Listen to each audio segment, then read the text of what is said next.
5 years ago, I was standing in front of my math class at Booker T. Washington Alternative Middle School in New Orleans after Hurricane Katrina.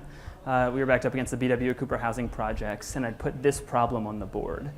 One of my students, Newman, who was sitting right in the front, had this really confident look on his face. So they wrote their answers down on a whiteboard with dry erase markers. Everybody held it up at the same time. About half the class had it right, about half the class had it wrong, and Newman's in big letters just said, F math. He's actually a pretty good speller. But he was frustrated. He was frustrated because I hadn't prepared him well. Teachers before me had not prepared him well. And we know there are hundreds of thousands of students just like him across the country. My name is Elliot Sanchez, and after that I've served as the executive director of the portfolio office in the Recovery School District, 90% charter school district, only one in the country, consultant to the last two state superintendents of education, there we go, in Louisiana. And this is what we know. We know 1 out of every 3 8th graders in the United States is failing math. Disproportionately students of color living in low-income communities. And we know that despite all of our work, that is an incredibly persistent problem. I think there's 3 reasons.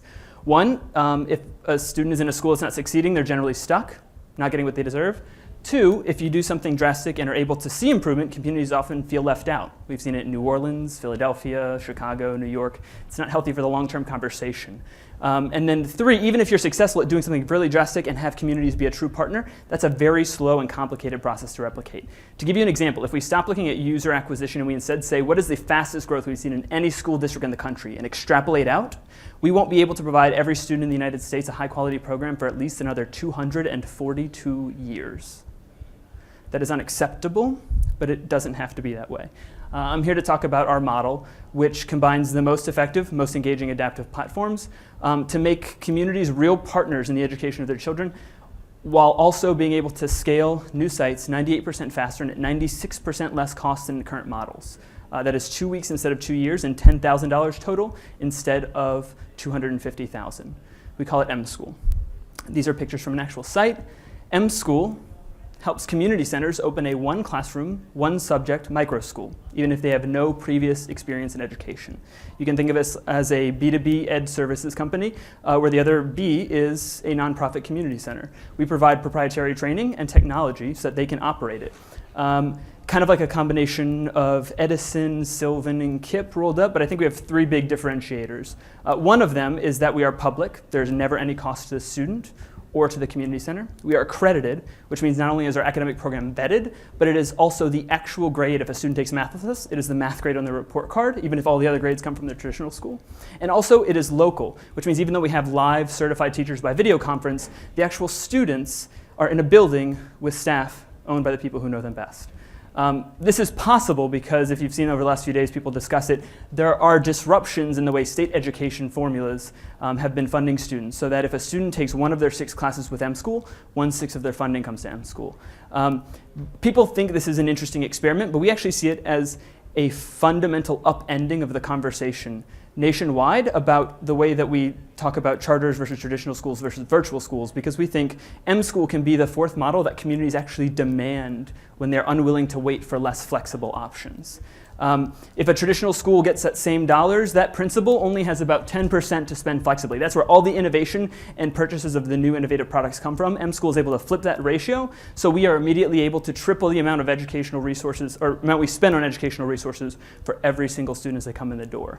If we just look at the first 5 states who have adopted this new model, we know that there are almost 700,000 students who not just qualify, but also attend community after-school programs because there's such need in their community. If we just provided each of those students 1 class, that'd be an annual market of about $1.7 billion. If we, instead of going for the first 5, go for all of the ones that actually have it in place and do 2 classes, that market is $6.5 billion. This is not hypothetical. Since we were honored by SIA and their Innovation Incubator in November, we've secured our first state accreditation and also secured contracts totaling $2.8 million to serve 1,500 students this fall for the first time. So the question is, how do we know it works? And there's 2 ways. 1, we've seen it. Our pilots over the last year have shown us 6 months of academic growth for every 6 weeks the students are in the program. We are not writing the software, we're buying it from people like you, but we are using the most effective things and giving them an incredible amount of time on task. The second way is because we've received half a dozen organizations that recognize us nationally, including, I'm excited to announce today before the public announcement later this month, Teach for America's National Social Innovation Award. They received over 100 applications, and the judges, people like News Corp's SVP, Peter Gorman, not only saw us but when they saw us and saw our results, they doubled the award on the spot. We're here today because we are currently in the middle of raising our $250,000 angel round. At this point, we started getting money in the bank last week. We've just crossed $100,000, but we probably won't wrap for another few weeks. So if you or someone you know shares our vision for the way that we stop tinkering around the edges and actually provide an entirely new service model in education, we would love to talk to you, whether you do something related or can be a partner at content especially. Fantastic help.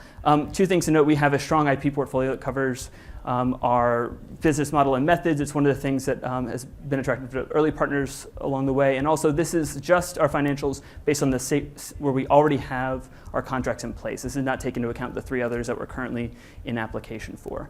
We think that what we see when we talk about the changes that are happening at a policy level, as we saw in one of the keynotes this morning, the overwhelming majority of people see that as a challenge. But we actually think that's an incredible opportunity to break out of some of the unhealthy habits and assumptions that have really limited the way in which we perceive the scale of the problem compared to the scale of our solutions. We think this is the very beginning of a massive shift in education, the way we both approach this strategically and tactically, and we'd like you to join us in being a small part of that big change, one micro school at a time.